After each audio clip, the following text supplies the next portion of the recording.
बरोबर आहे. 5 किलो तांदूळ प्रति महिना 50 रुपये जर धरले तर 12 महिन्याचे किती होतात? 600 रुपये.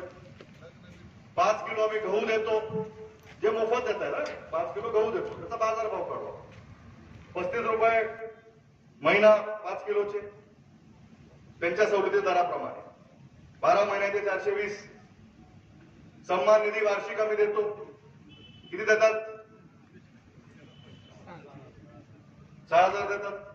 आता या 3 आकड्याची जर सरासरी बेरीज केली तर गणित बसतं 7020. बरोबर आहे. म्हणजे 7020 सरकारच्या आपण दिलेल्या मतदानावर सरकार म्हणतं आम्ही तुम्हाला हे देतोय, आम्ही तुमच्यावर फार मोठे उपकार करतोय, की आम्ही सगळं तुम्हाला देतोय, त्यासाठी तुम्ही आम्हाला मतदान दिलं तर आम्ही हे देतोय.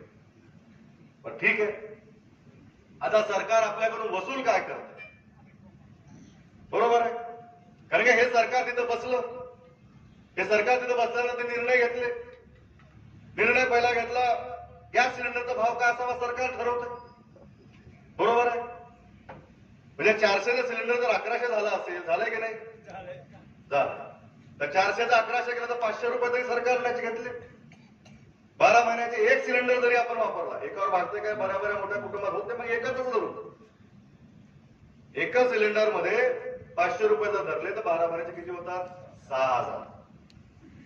तेल एखादं घर चालवायला एखाद्या गृहिणीला ताई बसलेले आहेत, किती तेल लागत असेल?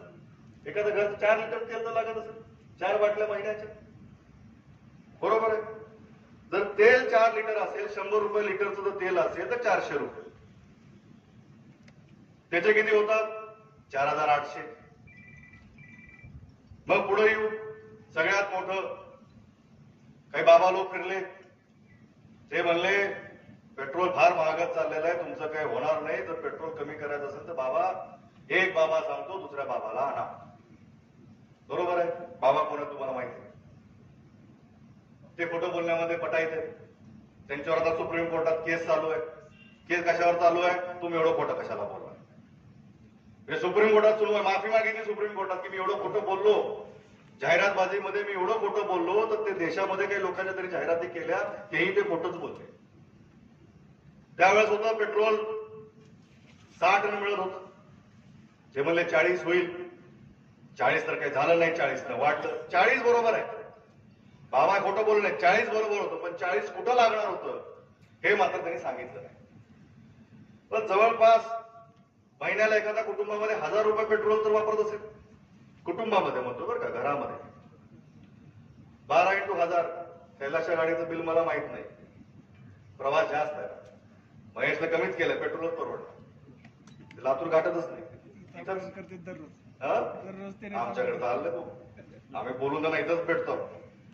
तर पेट्रोल जर 1000 रुपयाने वाढला असेल घरामध्ये खर्च, तर 12 महिन्याचा पेट्रोलचा खर्च 12,000 झाला. पुढं जा, तांदळात सुद्धा सरासरी ग्राहकाला 40 रुपयाला वाढ आहे. म्हणजे 20 किलो तांदूळ जर एखाद्या कुटुंबाला लागत असेल, त्याचा हिशोब 9600. पिठाची तीच व्यवस्था, 15 रुपयानं जरी वाढ धरली 20 किलो पिठामध्ये, तर 12 × 300 3600.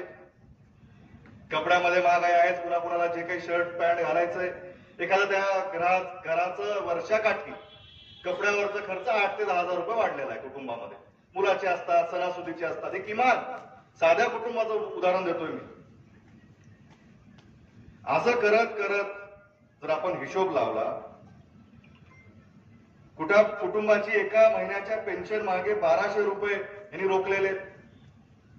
त्याचा हिशोब त्या बिचाराला, जो गोर गरीब आहे, सिनियर आहे, घरातला पेन्शन चालू आहे, त्याचे 1200 रुपये जर यांनी थांबून ठेवले किंवा कमी केले, तर त्याचे 14,500-15,000 रुपये त्याला मिळत नाही. घर खर्चासाठी, त्याच्या स्वतःच्या खर्चासाठी पेन्शनवर जगणं होतं त्यांचं. गौरादेवी कन्याधन वार्षिक योजनेमध्ये 25,000 रुपयाची कमी करण्यात आली. म्हणजे असे अनेक मुद्दे आहेत. अजून तुम्ही सोयाबीनवर आलोच नाही, ते येणार आहे. हे फक्त ग्राहक, ते तुम्ही जाऊन दुकानामध्ये काही गोष्टी तुम्हाला घ्याव्या लागतात, तुमचा खर्च तो तरी वाढवलाय. एकीकडे ते म्हणले आम्ही तुम्हाला 7020 रुपये देतोय आणि एवढं मोठं कामगिरी करतोय, तुम्हाला सगळं फुकट. आणि दुसरीकडे ही व्यवस्था निर्णय घेऊन उभी केली, तर तुमच्याकडून खिशातून वर्षाला किमान 1 लाख रुपये कुटुंबाकडून ते जादा घेतात. घेतायत किती? 7,000. परत घेतायत किती? लाख. त्याचा कधी आपण हिशोब लावणार आहोत कधी? ही ह्या निवडणुकीचं मूळ आहे. ह्या निवडणुकीमध्ये ह्या मुद्द्यांवर आपल्याला लढायचं, लोकांमध्ये हेच जाऊन सांगायचं.